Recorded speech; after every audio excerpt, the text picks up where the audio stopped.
firefighters, but here's what we're here now. We are talking about turkeys, and we have a turkey seasoned very well with we got a little barbecue, a little secret ingredient, and then falcons tend to taste pretty bad, so we got to cover it. We got to cover it with some Tabasco sauce to take off some of that nastiness on them. You know. You're starting early. I like your sound. You know, I mean, it makes it fun that way. You know? Gotcha. So talk to us exactly. If we're trying to fry a turkey, how do we keep ourselves safe? So a couple of things you want to keep in mind. One, making sure your turkey is completely thawed and dry. Second, always make sure you got a fire extinguisher, ABC all-purpose fire extinguisher. Make sure you know how to use it.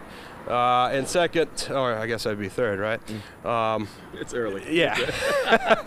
Third is just be careful. You know, one trick that I love to do is when I lower the turkey into the fryer, I turn it off. That way, if it does boil over, nothing will ignite.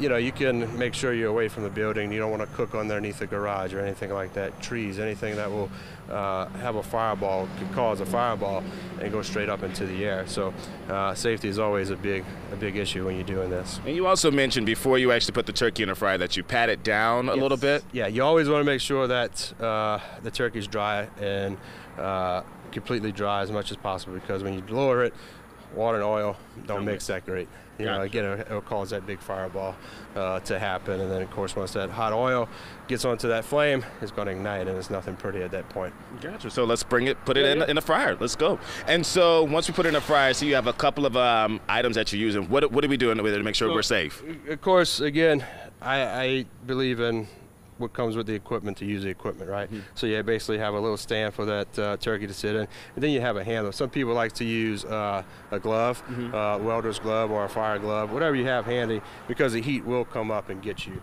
a little bit. Gotcha. So we'll bring it over here. Excuse me? Go ahead. Yeah, get out the way a little bit. And then you want to lower it slowly into there, okay? Ooh, that's okay.